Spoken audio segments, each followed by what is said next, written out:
Hello friends, welcome back to my channel easy learning with Jitendra. दोस्तों, जैसा कि हमने पिछले वीडियो में वर्ब फॉर्म्स क्रिया के विभिन्न रूपों का अध्ययन किया था, जिसके अंतर्गत हमने पढ़ा था कि क्रिया के 5 रूप होते हैं: V1, V2, V3, V4 और V5।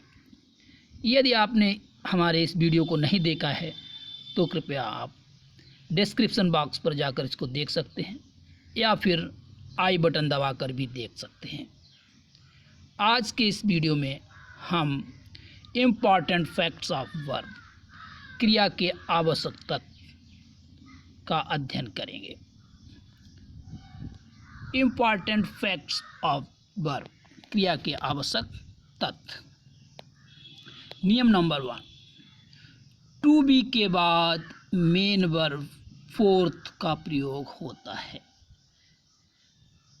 यदि किसी वाक्य में टू बी एक क्रिया होती है, ये इर्रेगुलर वर्ब होती है, इर्रेगुलर वर्ब, और इसके 8 रूप होते हैं, 8 फॉर्म्स होते हैं। बी के 8 रूप होते हैं: be, is, are, am, was, were, being, been. यदि किसी वाक्य में इस टू बी के फॉर्म्स, विभिन्न फॉर्म का प्रयोग हुआ हो तो उसके बाद जो मेन वर्ब आएगी वो MB4 होगी, मेन वर्ब का चौथा रूप होगा। जैसा कि हमने पिछले वीडियो में बताया था, वर्ब का चौथा रूप होता है, किसी मेन वर्ब में ING लगाने से मेन वर्ब का चौथा रूप बनता है। उदाहरण के लिए हम यहाँ पर एक वाक्य दे रहे हैं: he is trying to solve this problem. वह इस समस्या को हल करने का प्रयास कर रहा है।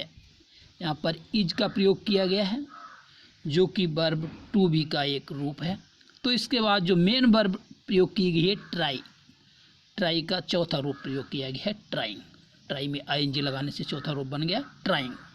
ही is trying to solve this problem. नियम नंबर 2, पैसिव वॉइस में टू बी के बाद मेन वर्ब का थर्ड फॉर्म प्रयोग होता है। यदि कोई वाक्य पैसिव वॉइस में हो और उसमें वर्ब टू बी का प्रयोग किया गया हो तो उसके बाद जो मेन वर्ब प्रयोग होगी, मुख्य क्रिया जो प्रयोग होगी, वो तीसरे फॉर्म में, तीसरे रूप में होगी। उदाहरण के लिए, a letter was written by him. एक पत्र उसके द्वारा लिखा गया। ये वाक्य पैसिव वॉइस में है। यहाँ पर बाज का प्रयोग है, जो कि क्रिया टू बी का एक रूप है। तो इसके बाद जो मुख्य क्रिया प्रयोग की गई है राइट का तीसरा रूप प्रयोग किया गया है। तीसरा रूप राइट, रोट, रिटन तीसरा रूप होता है, और रोट है वो दूसरा रूप होता है। नियम नंबर 3, हैज, हैव, हैड के साथ मेन वर्ब का थर्ड फॉर्म प्रयोग होता है। यदि किसी वाक्य में हैज, हैव या फिर हैड का प्रयोग हो, उसके बाद जो मुख्य क्रिया का प्रयोग होगा वो तीसरा रूप प्रयोग होगा। उदाहरण के लिए, she had finished her homework. वह अपना गृह कार्य कर चुकी थी। यहाँ पर हैड का प्रयोग किया गया है, जो कि हमने ऊपर उदाहरण में बता रहा है। इसके बाद जो मुख्य क्रिया फिनिश, उसका तीसरा रूप प्रयोग किया गया है, फिनिश्ड। नियम नंबर 4, डू, डज, डिड के बाद मेन वर्ब का फर्स्ट फॉर्म प्रयोग होता है। यदि किसी वाक्य में डू, डज या फिर डिड का प्रयोग हो, उसके बाद मुख्य क्रिया का हमेशा प्रथम रूप प्रयोग होगा। उदाहरण के लिए, he did not come here. वह यहाँ नहीं आया।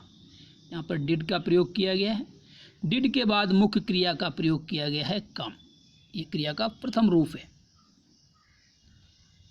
नियम नंबर 5, मॉडल ऑक्सिलरी वर्ब्स के बाद मेन वर्ब का फर्स्ट फॉर्म प्रयोग होता है।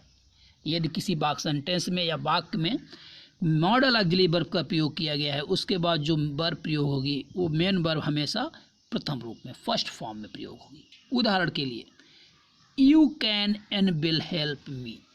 तुम कर सकते हो एंड करोगे, हेल्प मी तुम कर सकते हो और मेरी मदद करोगे। यहाँ पर मॉडल ऑक्सिलरी वर्ब कैन और विल का प्रयोग किया गया है। इसके बाद जो मेन वर्ब प्रयोग की गई है, मुख्य क्रिया प्रयोग की गई है हेल्प, ये क्रिया का प्रथम रूप है।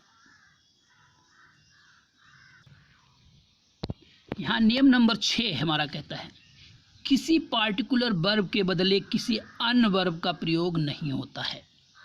किसी विशेष क्रिया के बदले में किसी दूसरी क्रिया का प्रयोग नहीं होता है। उदाहरण के लिए, शी रोज ए प्रॉब्लम, उसने एक समस्या उठाई, रोज नहीं लगेगा, यहाँ पर लगेगा raised. She raised a problem, उसने समस्या को उठाया, इस मुद्दे को उठाया। 7वां है, कुछ ऐसे मेन वर्ब्स हैं जिनके 2 पास्ट पार्टिसिपल फॉर्म्स होते हैं। कुछ ऐसी मुख्य क्रियाएं होती हैं जिनके 2 पास्ट पार्टिसिपल फॉर्म्स होते हैं और दोनों के प्रयोग में अंतर होता है। एक क्रिया तो MP3 क्रिया के तीसरे रूप में प्रयोग होता है पास्ट पार्टिसिपल फॉर्म, और दूसरा है वो एडजेक्टिव की तरह प्रयोग होता है। उदाहरण के लिए, he was much drunken man, वो बहुत अधिक पिए हुए आदमी था, वो आदमी बहुत अधिक पिए हुए वाला आदमी था। ड्रंकन ये एडजेक्टिव की तरह प्रयोग किया गया है क्योंकि ये विशेषता बता रहा है आदमी की, मनुष्य की। He was much drunk man ये गलत है, ये नहीं हो सकता। जैसा कि हमने पिछले वीडियो में क्रिया के 5 रूपों के बताते समय हमने बताया था, V1 V2 V3।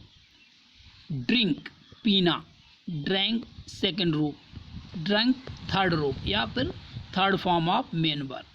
इसके बाद ड्रंकिन भी होता है, ड्रंकिन है, इसको यूज करते हैं एज ए एडजेक्टिव, विशेषण की तरह, ना कि क्रिया के तीसरे रूप या पास्ट पार्टिसिपल की तरह प्रयोग ना करके एडजेक्टिव की तरह इसको प्रयोग करते हैं। गेट, गेट मीन्स पाना होता है, गेट इसका सेकंड रूप होता है गॉड, थर्ड रूप गॉड, एंड गॉटेन होता है, ये एडजेक्टिव की तरह प्रयोग होता है। स्ट्राइक मीन्स मारना, स्ट्रक, स्ट्रक और स्ट्राइकिन होता है, ये इसका प्रयोग एडजेक्टिव की तरह होता है। इन तीनों का प्रयोग एडजेक्टिव की तरह होता है, एडजेक्टिव की तरह होता है। दोस्तों, आशा है कि आपको ये वीडियो अच्छा लगेगा। यदि अच्छा लगे तो कृपया इसको लाइक, सब्सक्राइब तथा अपने दोस्तों के बीच शेयर करना ना भूलें। धन्यवाद।